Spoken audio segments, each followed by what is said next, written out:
Hello everyone, and today we are going to discuss the next step of our enterprise data strategy development series. I think we have reached towards the execution phase. We have already seen what are the questions, what's the definition of the success in building the data strategy, and as well as what is the current situation, because these three dimensions will really help you to prepare your execution plan. And based on that, obviously the enterprise VN is an important factor that you always need to keep in consideration before you can think of anything, especially from the execution perspective. So what we're going to discuss today, we are going to discuss the main action plan that will help us to to execute or implement the data strategy, because enterprise data strategy is not like you're just building the step. You need to execute the step, because at the end that strategy will give you the outcome that is aligning with the enterprise VN. So let me share my screen, and then we'll discuss the execution stage, or we called it what are the answers. So you are going to find the answers of the question that you have identified in the previous step. Let me quickly share my screen. Yeah, that's the one I'm looking. All right, in the, like you can see, sorry, let me just put it. So that phase is going to be a bit different. It's not going to be a sequential phase, and keep in mind this can be in parallel. Just to put it in a right space in one image and make it clear. I just put some part of it, because unfortunately the execution phase is always the most complicated and most interesting one as well, because once you start execution, you start peeling the onion. You unfold one layer, or you try to find one answer, and that leads you towards another question, and then you find the answer of that question. It might create a couple of more questions. So it's not like it's a straight away process. And trust me, that's how you develop the really powerful data platforms in modern enterprises, because we have multiple systems, and those systems, and you're gonna see those systems are connected in multiple ways, right?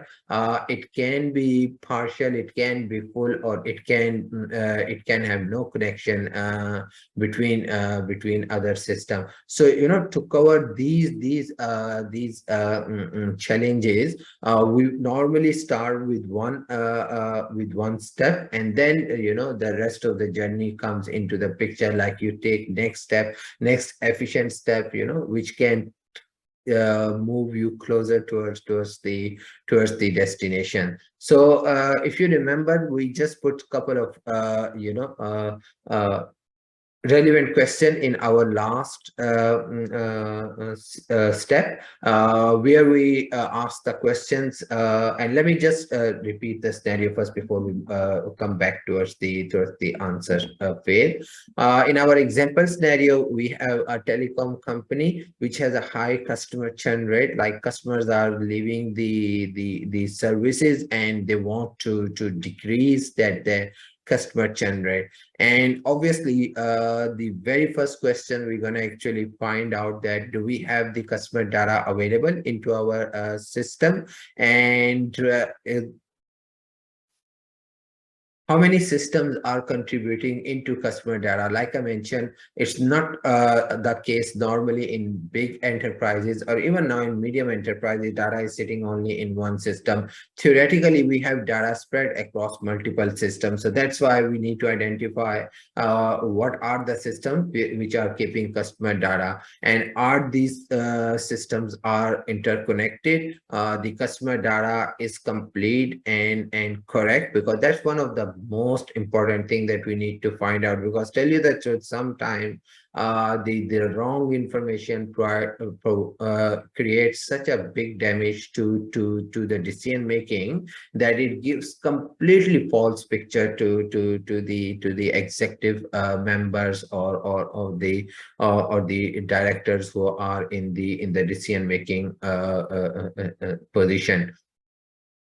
And then, just to address this example, we need to see that whether we have the customer survey responses available, because obviously if customer is leaving our services, think this way: if the customer is leaving our services, there must be something they are not liking, or there must be something that is attracting them compared to our product, right? So that this could be the only two major reason to leave the service of an enterprise, right? So that's why customer survey data is very important, whether the customer has provided the survey result, or survey response, or not.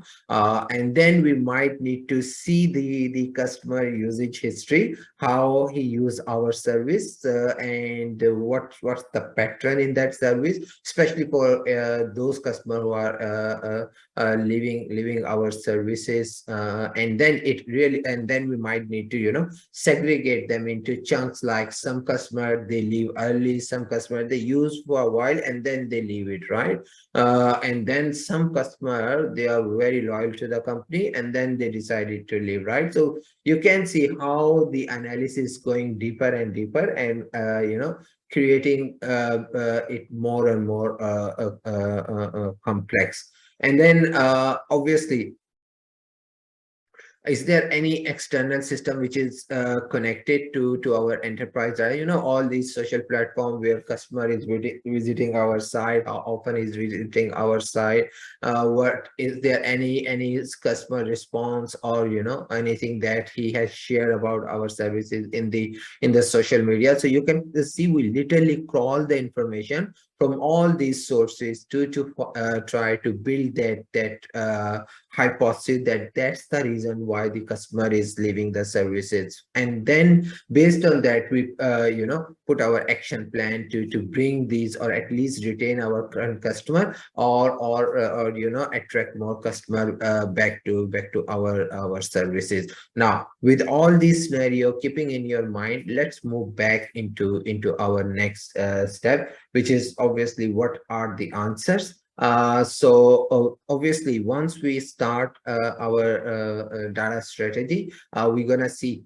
For example, if you remember, I asked how many systems are keeping customer data. So, for example, we identify, just for the sake of discussion, we identify 3 systems which are contributing into strategic goal. Now, the very next question we're going to find out, are these systems interconnected, like there's an integration in place, or these systems are working into silos? And now the answer of this question could be threefold. Like, it can be fully connected, which is the sweet spot for us, or they are completely disconnected, so they are working in silo. All 3 systems are sitting in maybe on separate server, or maybe one system is on premises and the other one is in AWS cloud, and the third one is in Azure cloud, right? Because now the modern technology landscape is way advanced than we can think of like a decade ago. And then the third scenario can be partially connected. So for example, out of 3 systems, 2 systems are connected and the third system is working in isolation. So obviously the action plan for us, if they are completely disconnected, is there a way we can integrate this system? Because if you remember, I told you that one of the biggest advantage or best part of integrating this system, that it will give us a unified picture of the subject, or any topic that we want to extract from the system. Because as soon as you start integrating different systems, they start speaking the same language. Now imagine obviously we are maybe one system is producing an information which might be manually key into another system, or it could be possible there is a big Excel file which is reading information, some information from one system and the other information from another system, and the third part of the information is coming from the third system, right? And all that manual work, it has a very high probability of errors, or risk of providing completely wrong information sometime, because what we are doing, we are collecting the data manually, we are dumping into Excel, we massage there, and it's all happening in some isolated environment which is completely disconnected from this system. So as soon as we integrate this system, we're gonna see that okay, the information start flowing from one place to another without human intervention, and that will at least start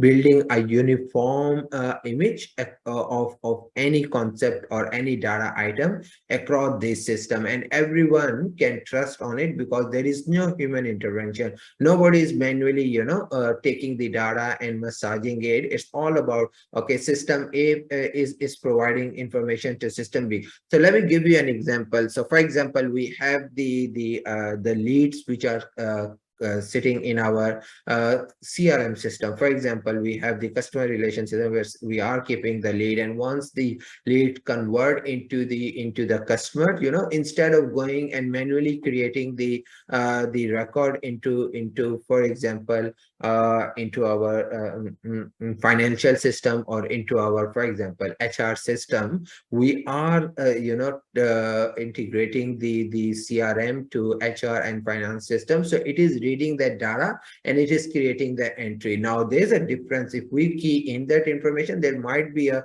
chance that we enter a wrong information. Another advantage of integrating this system, that once one information has been changed into one system, it's going to replicate to the other system automatically. So now imagine the systems are syncing to each other, so there is no need for someone to manually go and check, oh, I have a different version of customer information in one system in CRM than the HR or the finance system, right? So that's where the integration comes into the picture and play a very, very critical role.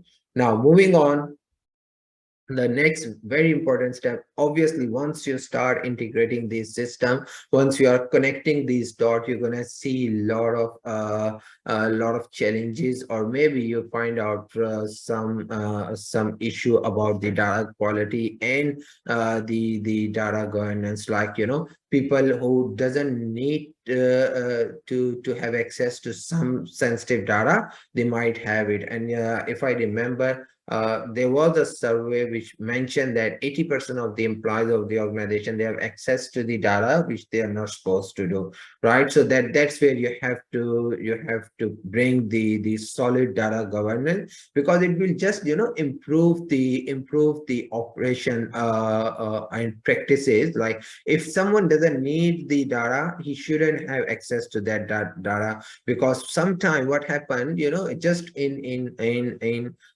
searching or inviting, someone can catch something which he can use to build something which is completely I would say disconnect from the main picture of the organization. VN. So we have to be very careful in applying the governance. So that's why the very next one, we're gonna see, are these system qualified and compliant? Qualified mean we're gonna check the data. Is the data accurately entered, or is the data accurately available? That's one of the reason, let me tell you one thing. You are building your data strategy, and you are looking at your system, and your systems are not even keeping a complete data. how that's gonna actually contribute into your enterprise view. And think this way, that your enterprise is relying on upon the data which you are keeping and controlling. And if that data has gaps, if that data is disconnected from each other, so think how it's gonna contribute into the enterprise strategy. So that's where the quality comes into the picture. Or if you have, for example, 10 version of the customer floating into your business, which one is going to be the accurate? Trust me, that is happening currently in the modern enterprise, that everyone has its own version. Or let me tell you, everyone has its own version of the story. Everyone gonna tell you his own story, and you're gonna end up in the confused state that, okay, who has the right story, right? So that these things will be fixed before, before we use that data to contribute into the enterprise VN. And that's why we need to see that what is the quality of our data. And obviously there are different parameters, I would say, matrices or processes that you can use to calculate the quality of your data. And again, it has again three answer. It might be our data is not qualified at all. We don't People are not relying on the data sitting into the system. And if you remember where I mentioned, we have orphan system. Nobody is willing to take any ownership of the data, but they are just using the data out of that system. But who control, who own the system? There's nobody, right? So these are the system. In some case it can be partially qualified, like, and I think that that's the most common scenario in the organization, where they have some data qualified, like it's not like the whole data has errors. Some part of it is accurate, and there are issues in the other parts of the data asset. So we just need to look at those part where the asset the issues are, and we need to find out, is there a way we can fix those errors. So that's where the partially qualified scenario comes into the picture. So obviously this question has again three scenario. It can be completely unqualified, not qualified, or it can be partially qualified, and then sweet spot, it can be fully qualified. Because if it is fully qualified, great, that means we are on our way to implement, a great data strategy that can will contribute greatly into enterprise VN. Another important question from the what are the question phases which we have identified, that are the system sharing the same data definition? And that's where the business logic comes into the picture. And we need to make sure the gap between these definition is minimum, because that will really help us, to build a uniform definition, and build a language that everyone can speak in the organization. So always remember, data has its own language, so we need to speak that language if we want to get best out of our data. So if we create multiple version of that language, and these languages are not aligning, you can imagine maybe someone is saying something into one language of the data, which the other person, maybe from another department of he is not understanding, because maybe his language of the data is different. So we need to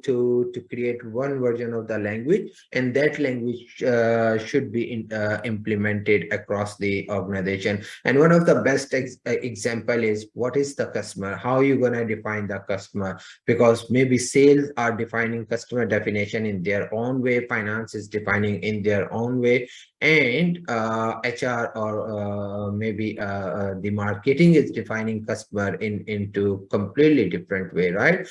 These things really create trouble once they go towards the aggregation level, and we aggregate the information and display it on our dashboards, because that's where once the decision maker, they look at these dashboard, maybe one is coming from sale, the other one is coming from marketing, and the third one is coming from finance.